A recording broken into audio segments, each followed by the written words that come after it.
Fala galera, sejam muito bem-vindos a mais um Clube da Bilheteria. Como de costume, no domingo eu vou falar a respeito das principais marcas batidas e do top 5 do final de semana, focando, obviamente, no segundo final de semana dos filmes Lilo e Stitch e Missão Impossível 8. Então, vamos lá!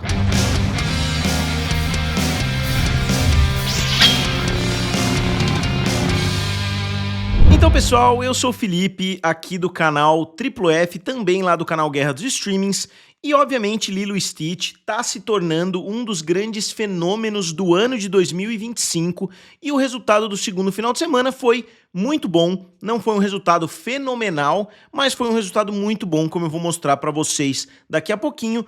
O filme teve um segundo final de semana de 63 milhões de dólares, que é um grande resultado, como eu falei, mas que poderia ser um pouquinho melhor, com uma queda um pouco abaixo de 57%, que foi a queda que o filme teve no final das contas. Óbvio que tudo isso tem a ver com um primeiro final de semana muito forte também, né, porque o filme teve um primeiro final de semana sensacional, né, por causa do feriado que aconteceu lá nos Estados Unidos, né, o Memorial Day Weekend, que muitas pessoas vão para os cinemas. Então o primeiro final de semana pode ser um pouquinho mais inflado, enquanto o segundo acaba tendo uma queda mais acentuada por causa disso. Mas 63 milhões é muito bom, e o filme já alcança o resultado de 610 milhões de dólares nas bilheterias, que para um filme que está somente no seu segundo final de semana é um resultado muito bom e que praticamente garante, ou pelo menos a possibilidade é muito grande desse filme bater a marca de $1 bilhão. E nunca é uma garantia. O filme do Minecraft, por exemplo, parecia que ia bater a marca de $1 bilhão, porque o filme ele estava muito acelerado na primeira semana e na segunda semana, mas o meme, né, vamos dizer assim, que muitas pessoas estavam indo para os cinemas para fazer aquela bagunça e etc., o meme acabou caindo, né, mais rápido do que muita gente imaginava, e o filme do Minecraft não parece que vai bater essa marca. Então, resta a gente ver se Lilo e Stitch vai conseguir continuar acelerado para atingir a marca de $1 bilhão, porque está cada vez mais difícil de prever como vão ser as quedas, né, depois do primeiro e do segundo final de semana. E o mais impressionante de tudo isso é que o filme custou somente $100 milhões, isso mesmo, pelo menos foi o que foi reportado, né, até o momento, é que o filme tem um orçamento de 100 milhões, sendo que muitas vezes a Disney tem filmes com orçamento de 200, 250, 300 milhões de dólares. Eu assisti novamente o novo filme do Capitão América e eu simplesmente não entendo aonde eles podem ter gastado mais de 300 milhões de dólares para fazer aquele filme. O filme tem 2 ou 3 cenas de ação medianas, né? E os efeitos especiais são horrorosos, né? Tem uma cena final do Sam Wilson conversando lá com o presidente, eu não vou dar spoilers aqui, mas a cena é ridícula, né? Parece que você está assistindo um desenho animado de tão ruim que são os efeitos especiais.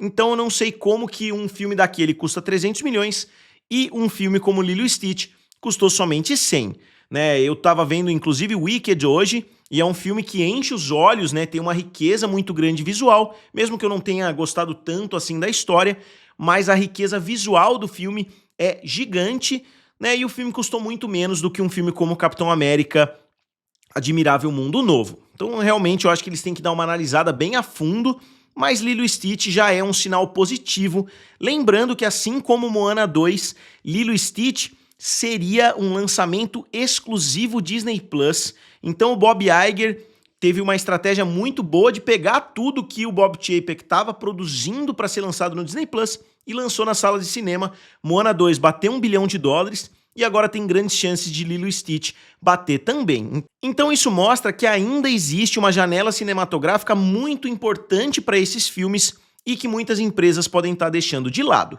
Inclusive, muitos anúncios da Netflix, né, que foram feitos ontem, mostram que vários daqueles filmes podem ser lançados também nas salas de cinema. E como foi o avanço do final de semana passado para esse? O filme tinha estreado com 304 milhões de dólares, isso sem contar a segunda-feira, então somente o final de semana.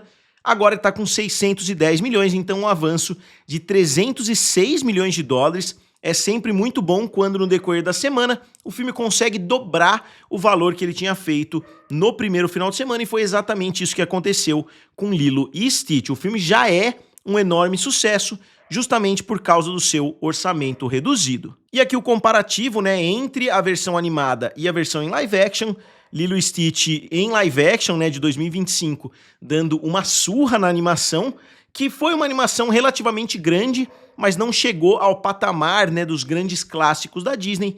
Então é legal a gente ver que com o tempo o filme conseguiu adquirir esse status, né, digamos assim, entre os fãs, porque o resultado tá digno de Aladdin, não tão digno, né, de Bela e a Fera, Rei Leão, mas ele estaria na segunda categoria dentre os clássicos da Disney. E aqui o resultado do segundo final de semana dos maiores filmes em live action da Disney, começando pelo Rei Leão. Como eu falei que está em outro patamar de popularidade, o Rei Leão fez 76 milhões de dólares no segundo final de semana, a Bela e a Fera fez 90 milhões, Lilo e Stitch fez 63 milhões, como eu falei para vocês, Alice no País das Maravilhas 62 milhões, O Livro da Selva 61 milhões, então tudo muito bem equilibrado, tirando a Bela e a Fera, que teve um segundo final de semana ótimo. A Pequena Sereia, 41 milhões e Aladdin, 42 milhões. O Aladdin teve uma longevidade muito grande, né? Por isso que ele conseguiu bater a marca de 1 bilhão, mas ele não teve resultados sensacionais nas primeiras 2 semanas. Então a gente vê aqui que o resultado de Lilo e Stitch segue mais ou menos a ordem, apesar dele ter perdido um pouquinho de terreno com relação Alice no País das Maravilhas e O Livro da Selva. E aqui o resultado dos live actions versus os originais, né? A gente tem o Rei Leão, 1.6 contra 979, Bela e a Fera, 1.2 contra 451, Lilo e Stitch, 610 contra 273, então Lilo e Stitch já está tendo uma performance muito boa, Alice no País das Maravilhas, 1 bilhão contra 2.4 milhões, mas Alice é uma situação completamente diferente, que eu não vou nem entrar aqui no vídeo de hoje. O Livro da Selva, 967 contra 205, A Pequena Sereia, 569 contra 222 e Aladdin, 1.050 bilhão contra 504 milhões. Então, a gente vê que Lilo e Stitch está se destacando ainda mais do que os seus colegas em comparação com o original. Tirando, obviamente, Alice no País das Maravilhas, como eu falei. E esse quadro mostra o resultado dentro do território norte-americano e fora do território norte-americano. A gente vê que, assim como Branca de Neve, o filme Lilo e Stitch está tendo um resultado praticamente igual, sendo que muitos dos filmes que fizeram muito dinheiro, como por exemplo o Rei Leão, Aladdin e a Bela e a Fera, fizeram muito mais dinheiro fora dos Estados Unidos do que dentro do território norte-americano, o que mostra, né, provavelmente por que esse filme ainda não deu um salto ainda maior. Se ele tivesse nessa mesma proporção, ele já estaria praticamente com 800 milhões de dólares. Então, só para vocês verem a importância do mercado internacional na somatória, né, de uma bilheteria como essa.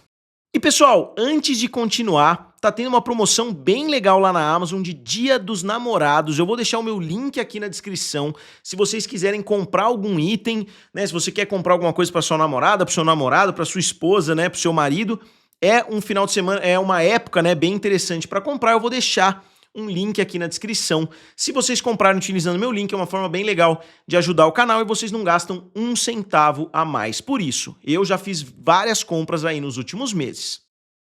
Mas continuando, a gente avança para o segundo colocado, que é justamente o filme Missão Impossível, o Julgamento Final, ou The Final Reckoning, que mudou de nome, como eu tinha previsto. Esse negócio de parte 1 e parte 2 não tá rolando mais, né? Na verdade, nunca foi uma estratégia de muito sucesso em termos de bilheteria, esse negócio de dividir em parte 1 e parte 2, tanto que várias já deixaram de existir, né? Inclusive a Liga da Justiça, que teria parte 1 e parte 2, a parte 2 ficou para a história, né? Digamos assim. O filme caiu 57% e fez 27,3 milhões de dólares, praticamente a mesma queda de Lilo e Stitch, e o filme chegou a 353 milhões de dólares, que não é exatamente um resultado sensacional para a franquia, né? Principalmente considerando o orçamento absurdamente alto, né, de mais de 350 milhões. Óbvio que tem as justificativas ali da pandemia e etc, e o fato do Tom Cruise querer fazer tudo, né, com efeitos práticos, então tudo ele quer de fato fazer, isso gasta muito dinheiro com construção, com riscos ali, né, dentro da produção e etc, mas eu acho que vale a pena Só que se eles quiserem continuar fazendo esses filmes, eles têm que reduzir, e reduzir de forma drástica o orçamento, ainda mais se existir um futuro de Missão Impossível sem a figura do Tom Cruise. Porque aí eu acho que as bilheterias cairiam de forma drástica, não tem como eles gastarem um valor, né, de mais de 300 milhões para um filme de ação. E o avanço do filme foi bom, mas não tão bom quanto o de Lilo e Stitch. O filme abriu com 190 milhões, cresceu 163 milhões e chegou a 353 milhões de dólares até o momento, que é um resultado bom dentro da franquia, se a gente olhar, né, de forma isolada, mas considerando o orçamento, né, que não dá pra gente esquecer num caso como esse, o resultado não é nada positivo. Se a gente começar lá em 1996, vocês podem ver o orçamento do filme, que foi de 80 milhões e o filme fez 457, então o filme fez 5 vezes o seu orçamento. O segundo fez 546, só que o orçamento já subiu, né, para 125. O terceiro fez 398 e o orçamento foi de 150. Então o terceiro filme, em termos percentuais, não foi, né, não teve um resultado muito positivo. Aí o Protocolo Fantasma fez 694 com orçamento de 145, então o orçamento diminuiu e a bilheteria saltou mais de 200 milhões de dólares, né? Então foi sensacional, na verdade saltou 300 milhões. Depois, Nação Secreta fez 710 milhões, também com orçamento de 150, né? Na verdade o orçamento flutuou um pouquinho. Depois o Efeito Fallout fez 824 e o orçamento de 178. O último filme, que foi lançado ali no momento de pandemia, né, em 2023, teve uma abertura de 57 milhões e fez 571 milhões. E finalmente, esse último filme, que está com 353. E eu coloquei aqui embaixo o segundo final de semana de todos esses filmes, né, para trazer um comparativo completo para vocês. O primeiro filme fez 21 milhões, o segundo 27, o terceiro 25, o quarto 29, 28, 35, 19 e agora 27. Então 27 pode parecer um bom resultado, mas se a gente levar em consideração as variações aí, né, e a flutuação do dinheiro e etc, se a gente ajustar pela inflação, né, como as pessoas falam, é óbvio que o segundo final de semana do primeiro filme foi muito maior, do segundo filme foi muito maior e assim por diante. Então não foi um segundo final de semana ótimo dentro da franquia Missão Impossível, mas o resultado do filme tá satisfatório se a gente comparar com os anteriores. Vamos ver, né? Eu acho que o filme tem potencial para chegar até a casa dos 700 milhões. Não sei se vai bater o Efeito Fallout, que é o mais lucrativo até hoje, né? Ou pelo menos que mais trouxe dinheiro, com 824 milhões. E aqui, né, só mantendo o comparativo dos maiores filmes 8, né, de todos os tempos, considerando franquias que seguiram a mesma linha narrativa. Então, se teve alguma mudança drástica, eu não coloquei aqui, mas a gente tem Harry Potter, Star Wars Episódio 8, Velozes e Furiosos 8, Missão Impossível, Jogos Mortais 8, Star Trek, né, que trouxe uma mudança, mas continuou a mesma linha narrativa, e Sexta-feira 13, parte 8. Então aqui embaixo eu coloquei também o tempo que levou entre o primeiro e o oitavo filme. E avançando para a terceira posição ficou Karate Kid Lendas, que é um crossover ali, né, dentro do universo dos Karate Kid, traz o Ralph Macchio, traz o Jack Chan. Eu não sei exatamente como o filme funciona, né, porque o filme com Jack Chan e o filme com Ralph Macchio tem basicamente a mesma história, né, digamos assim, só que o Ralph Macchio dessa vez é o Jaden Smith. Então não sei exatamente como funciona, não fui muito a fundo. Quando chegar em uma plataforma de streaming, com certeza eu vou assistir, porque eu já assisti todas as temporadas de Cobra Kai, né, inclusive as últimas, que são bem ruinzinhas, mas não é uma franquia que eu sou muito fã, né, que eu sou muito apegado. O filme abriu com 21 milhões de dólares e chegou a 45 milhões, o que não é um resultado ótimo, né, porque o filme já estreou em vários países há algum tempo atrás, inclusive aqui no Brasil. Eu acho que já está há 3 semanas em cartaz, alguma coisa assim. Mas o filme tem um orçamento de somente 45 milhões, então não deixa de ser um resultado razoável, né? Ele já atingir, com somente um final de semana no mercado norte-americano, ele já atingir o seu orçamento. Vamos ver como que vai ser, né, daqui para frente, mas eu imagino que existe a possibilidade desse filme se pagar. E com certeza quando chegar na Netflix, quando chegar em alguma plataforma de streaming, vai trazer muita gente, porque eu não sei se Karate Kid é uma franquia que leva muitas pessoas às salas de cinema, mas eu, por exemplo, quando estiver passando numa plataforma de streaming, eu vou assistir no mesmo momento. E é óbvio que eu trouxe aqui um comparativo de todos os filmes da franquia Karate Kid que começam lá na década de 80, tem 3 versões diferentes, né? Que agora seria a 4ª versão, né? O 4º Karate Kid, digamos assim, porque a gente tem a trilogia com o Ralph Macchio, né, que tem o primeiro filme, que fez 91 milhões de dólares, o segundo fez 115 milhões e o terceiro fez 38 milhões, então o terceiro filme não foi bem nas bilheterias, mas teve um orçamento de somente 13 milhões. Depois, Karate Kid, A Nova Aventura, que fez somente 15 milhões de dólares, e anos depois a gente viu, com o Jack Chan, o filme que teve uma abertura de 55 milhões e fez 359 milhões.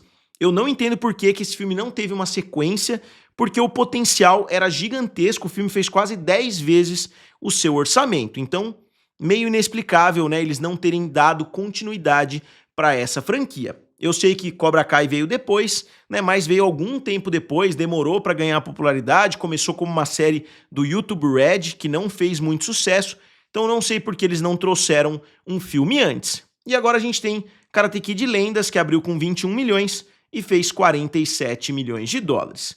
Mais uma vez, difícil comparar, né, por causa da inflação, lá da década de 80 até 2025, então são 40 anos praticamente, do primeiro pro sexto filme, na verdade. E a gente avança pro 4º filme da lista, que é Premonição Bloodlines, né, o novo filme Premonição, que já é o maior filme da franquia. Então a gente já tem um enorme sucesso dessa lista toda. Não tem nenhum filme fracassando totalmente, né? Porque mesmo Missão Impossível teve uma performance razoável dentro da franquia. O orçamento foi muito alto, mas tem motivos para isso. Então não sei se a Paramount vai encarar como um grande fracasso, se a expectativa para Missão Impossível nunca vai ser acima de $1 bilhão, porque em 7 filmes eles não conseguiram atingir essa marca. Então eu diria que o top 5 aqui tá repleto de filmes com performances positivas, mas Premonição tá sendo um grande destaque, eu diria que o segundo maior destaque depois de Lilo e Stitch. Premonição fez mais 19 milhões de dólares, com uma queda de 45%, e chega a 229 milhões de dólares com orçamento de somente 50. Então o filme já está se pagando quase 5 vezes ali nas bilheterias, o que com certeza já torna o filme bem lucrativo, ainda mais filmes de terror que muitas pessoas deixam para assistir em casa. E aqui o comparativo, né, como eu disse, é o maior filme da franquia, mostrando aqui para vocês como ele é o maior filme. Eu acredito que até se a gente ajustar pela inflação, ele vai ser o maior filme de todos, né? Talvez o primeiro lá do ano 2000, talvez ele chegue à marca dos 250, mas esse filme vai bater a marca dos 250. Eu acredito que tem potencial para bater até a marca dos 300 milhões mundialmente, porque já está com 229 e ele ainda está bem acelerado nas salas de cinema. Então a gente tem lá o primeiro com 112, depois vai para 90, 118, 186, que era o maior filme antes desse, mas esse já estourou a boca do balão, já chegou a 229. E fechando o top 5, um filme que tem o trailer sensacional, que é o filme Bring Her Back, ou Traga Ela de Volta, que é um filme do Raka Raka, né, que é uma dupla, são os irmãos Philippou, são 2 irmãos australianos que tem ainda, né, sei lá, tinham ou tem um canal no YouTube, né, eu assistia alguns vídeos dele, eu via colaborações deles com grandes youtubers americanos, e eles eram aqueles caras bem escrachados, então é muito legal a gente ver, né, essa conversão para filmes de terror, para filmes muito bons, né, de terror.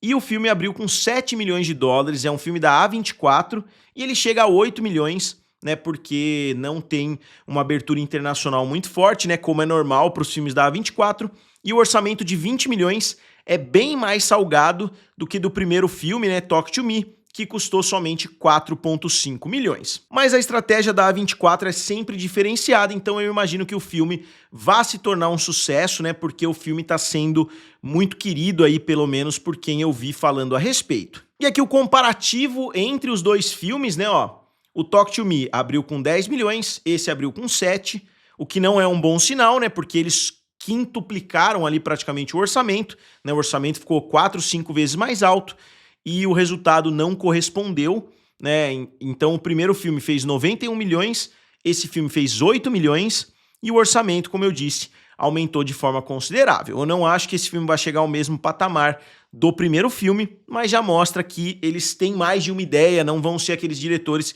que vão fazer um filme e vão desaparecer. Então eles continuam trazendo filmes de qualidade. E saindo do top 5 pela primeira vez em 7 finais de semana, o filme Pecadores. O filme deu uma desacelerada forte com a chegada desses novos filmes, agora ele está tendo quedas normais, né, digamos assim. O filme tinha feito 20 milhões, caiu para 14 milhões e chegou a 350 milhões de dólares, que é um resultado muito bom, né? O filme teve um orçamento muito alto, de 90 milhões, mas é um filme original, é uma história nova, não é baseado em um livro, não é baseado em uma série, em um filme e assim por diante. Então, com certeza, o filme é considerado um grande sucesso. Tem toda a questão do Ryan Coogler, que eu já expliquei para vocês em vídeos anteriores, então, com certeza, é um grande fenômeno em 2025. Depois os Thunderbolts, que estão um tiquinho acima, né, do filme Pecadores, só que teve um orçamento muito maior, né? O orçamento do filme foi o dobro. Eu não acho que o filme Thunderbolts vá ser lucrativo, ele já desacelerou bastante, ele não vai chegar à marca dos 400 milhões de dólares, muito provavelmente, né? Ele está com 369 milhões e está crescendo pouco, né? Cresceu 28, depois mais 16, eu acredito que até o final de semana que vem vai crescer mais uns 10, chegando até uns 380, depois mais uns 5, mais uns 2, e assim por diante. Então, se chegar à marca dos 400, vai ser literalmente se arrastando até essa marca. Eu esperava um pouco mais, né, do Thunderbolts, por ser um filme da Marvel e por ser um filme com uma qualidade muito boa, né? Eu acho que é um dos melhores filmes dessa era pós-Ultimato do universo Marvel. O filme Minecraft, como eu citei no início do vídeo, não vai bater a marca de 1 bilhão de dólares, o filme não chegou nem a 950 milhões e ele já tá fazendo só 8 milhões de dólares no final de semana, que não é pouco, óbvio, né, para um filme que já chegou a mais de 900 milhões, mas não vai bater a marca de 1 bilhão. A desaceleração foi bem rápida, né, depois de certo ponto. Se a gente olhar, ó, nos últimos 4 finais de semana, o filme tá na casa dos 900 milhões. Então não tá crescendo, né, de forma tão rápida quanto vinha crescendo. E na verdade, se a gente comparar com o segundo final de semana de Lilo e Stitch tá com 610 milhões de dólares, enquanto Minecraft estava com 550. Então, mesmo considerando os finais de semana, os primeiros finais de semana, Lilo e Stitch está tendo uma performance melhor, o que ajuda, né, a previsão aí de que o filme vai de fato conseguir bater a marca de 1 bilhão. Sem falar que filmes da Disney costumam ter uma longevidade muito grande porque crianças podem querer reassistir o filme. Óbvio que isso pode ser verdade também para Minecraft, mas eu acho que os filmes da Disney costumam ter uma longevidade um pouco maior. O filme O Contador, do Ben Affleck, deixou o top 10 e fez 101 milhões de dólares até o momento, com orçamento de 80 milhões, mas é um filme da Amazon MGM, então talvez não seja ruim, né? Porque agora eles vão jogar na plataforma de streaming, mas óbvio que sempre é bom o filme ter um resultado melhor do que o primeiro. O primeiro fez 155, esse poderia ter feito 200 milhões, mas acabou fazendo bem menos. E outro filme no top 10 é o filme O Último Rodeio, né, ó, que chegou a 10,7 milhões, é um filme da Angel Studios, como muitos outros aí que foram lançados nos últimos anos, já é o segundo filme de 2025 lançada pela Angel Studios. E agora vamos dar uma olhadinha no final de semana passado aqui no Brasil, que foi um final de semana bombástico de Lilo e Stitch. O filme fez 62 milhões de reais em território brasileiro. Missão Impossível Acerto Final, que estreou junto, fez 9,4 milhões somente. Então uma diferença muito grande de Missão Impossível para Lilo e Stitch. Premonição Laços de Sangue fez 6 milhões de reais, Thunderbolts fez 1 milhão e Homem com H fez 985. E com isso, Lilo e Stitch já voou para a segunda posição. Na verdade, Capitão América tá um pouquinho à frente, mas como já tem mais um final de semana para entrar na conta agora, né, já dá pra gente falar que Lilo e Stitch é o segundo colocado. Possivelmente, a essa altura, na semana que vem, já vai ser o primeiro colocado na frente de Minecraft. Então, Minecraft com 111 milhões de reais, Lilo e Stitch 62, Capitão América 62, Thunderbolts 45 e Branca de Neve com 39. Branca de Neve logo deve sumir também dessa lista, né, desse top 5. Aí o top 5 no mercado norte-americano, Minecraft com 422, Lilo e Stitch 280, Pecadores 267, Capitão América, 200 milhões e Thunderbolt, 181 milhões de dólares. E no mercado mundial, Nitsa 2, 2 bilhões, né, acima de 2 bilhões, Minecraft, 947, Lilo e Stitch já chegou à terceira posição, logo, imagino eu, que vai ultrapassar, né, o filme do Minecraft. Tang Tan, 1900, com 447 milhões, e Capitão América Admirável Mundo Novo, com 415 milhões de dólares. E aqui, o gráfico com os estúdios, onde vocês podem ver que a Disney ultrapassou a Warner, elas praticamente trocaram de percentual, trocaram de posição, exatamente o que a gente tinha no final de semana passado para a Warner, a gente tem esse final de semana para a Disney, então o filme Lilo e Stitch, como eu tinha previsto algumas semanas atrás, ia ser o suficiente para fazer a Disney ultrapassar a Warner, e a gente viu também a Paramount, por causa do filme Missão Impossível, ultrapassando a Universal. Então a Universal, que por um longo período foi o maior concorrente aí da Disney, agora tá brigando pela terceira posição e pode até ser ultrapassado pela Sony, né, se a Sony tiver grandes lançamentos aí no decorrer do ano. Então realmente um ano decepcionante para Universal. Então, pessoal, agora, como sempre, eu gostaria de saber de vocês o que vocês acharam do segundo final de semana do filme Lilo e Stitch, Missão Impossível, e dos novos filmes que chegaram, né, o filme ali do Raka Raka e assim por diante. Então, como sempre, digam aqui nos comentários, curtam o vídeo e se inscrevam no canal. Valeu? E nos vemos em breve.